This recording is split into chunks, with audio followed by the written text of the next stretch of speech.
Developed country का क्या मतलब होता है, ये आज की इस वीडियो में सीख लेते हैं।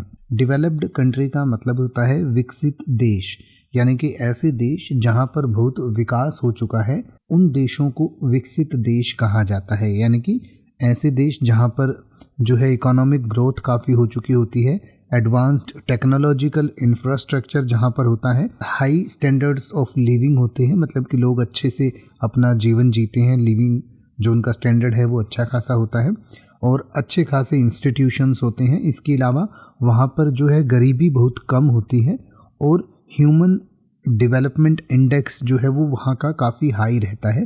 तो ऐसे देशों को डेवलप्ड कंट्री कहा जाता है।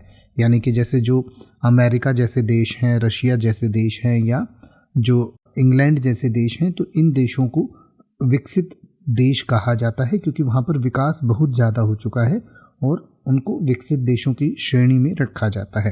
तो जैसे कि अगर आप ये कहें कि विकसित देश आमतौर पर अनुसंधान और प्रौद्योगिकी में भारी निवेश करते हैं, तो आप कह सकते हैं developed countries usually invest heavily in research and technology. या अगर आप ये कहना चाहें कि बहुत से लोग बेहतर अवसरों के लिए विकसित देश में जाने की इच्छा रखते हैं, तो आप कह सकते हैं many people aspire to move to a developed country for better opportunities. अब आप किसी भी वर्ड का मतलब हिंदी और इंग्लिश में YouTube पर सर्च कर सकते हैं। आपको मेरी वीडियो मिल जाएगी जिसमें आप बिना किसी फालतू बकवास के सीधा उस वर्ड का मतलब समझ पाएंगे। तो ऐसी ही वीडियोस को देखते रहने के लिए चैनल को सब्सक्राइब करें और बेल आइकन को प्रेस करें।